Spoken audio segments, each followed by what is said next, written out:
There's a fascination in this country with these assassination investigations because every one of them that I remember, from JFK to RFK to MLK, seem to have involved cover ups and information not being presented to the American people.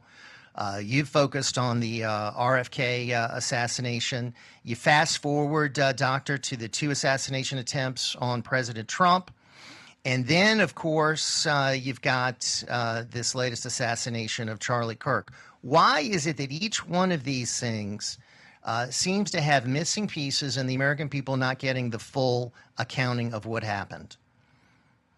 Well, I think when you look at the trial, particularly of Sirhan, there were so many errors made. There was so much information that wasn't presented to the jury, so the jury really didn't have a full grasp of the psychological background of Sirhan at the time. So there were hidden factors. There was a lot of talk about maybe he was conditioned to be an assassin. The same issue applied to Lee Harvey Oswald, that perhaps he was a Manchurian candidate or some kind of a setup patsy that was specifically behaviorally designed to commit the assassination.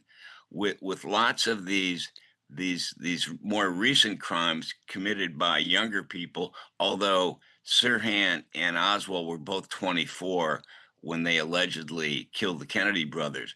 With these younger people today, there's a whole subculture of what I call identity crisis or identity tourism, where these people are looking for an identity. They're trying to identify something that will solidify their belief system in what they're doing. With Mangione, it's kind of interesting because he believed that he had this Machiavellian sense about him, that he could change the world.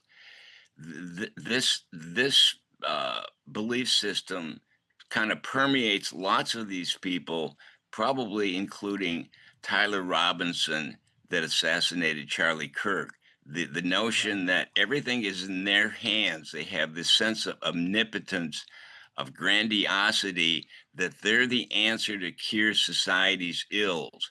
With Tyler Robinson as a naive, indoctrinated person into this subculture of identity crisis, he probably believed that that Charlie Kirk had a stance that was against transsexuals, and this may have been one of the triggers. Well, yeah, and let me just, if I could, look at the history here and get your view. So, from Yeah, JFK, RFK, MLK, the two assassination attempts on President Trump, Charlie Kirk, they're all supposedly lone wolves. I mean, just person on their own, just deciding to kill these individuals, whether it be the Kennedys, MLK, Donald Trump, or Charlie Kirk. I am a suspicious type person, Doctor. I don't buy official government narratives because look at what they just withheld from us for years, for all these decades involving the Kennedys. I mean, they're still releasing files that they have kept under wraps. Throw in the killing of Seth Rich in 2016, a yeah, young Democrat Party that's right. operative. Lots of questions about that. So, am I wrong to be suspicious of these official narratives, Doctor? No, I think that a healthy measure of suspiciousness is good, because it underlies the kind of subculture that drives these kinds of individuals who become rogue assassins, basically on their own, but driven by an ideology that they particularly don't really understand, but they see themselves as I said before, as a savior kind of person, that I'm going to change the world, I'm going to save society. I think with Lee Harvey Oswald, you had the same kind of a mindset. You had the same kind of a mindset with Sirhan, who was a Palestinian who grew up in a terrible environment, but he was to the bone. He was a Palestinian. The Right. underlying, or your suspiciousness, is pretty well grounded in the Well, ideology.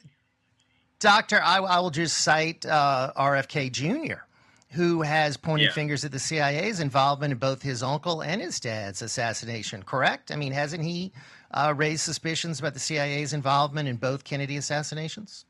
Yeah, I think that's true. I mean, there's unknown information that we should know concerning, especially Oswald's connection to the CIA prior to the assassination in November 22nd of 1968. So think there are connections that he may not have been a lone wolf, but to my best knowledge, he was in the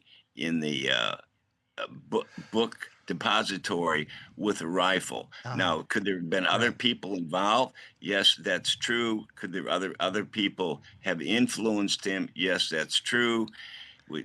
Including his Cuban connections, including Right.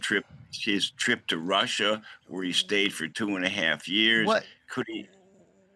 what is amazing to me and frustrating, we only have a few seconds left, Doctor, is that we could be talking about Charlie Kirk's assassination for the next 62 years as well, trying to figure out what really happened there. But I don't believe a guy named Tyler Robinson was involved in this on his own. To me, there are too many questions. I don't even know if he was even the guy who took the shot.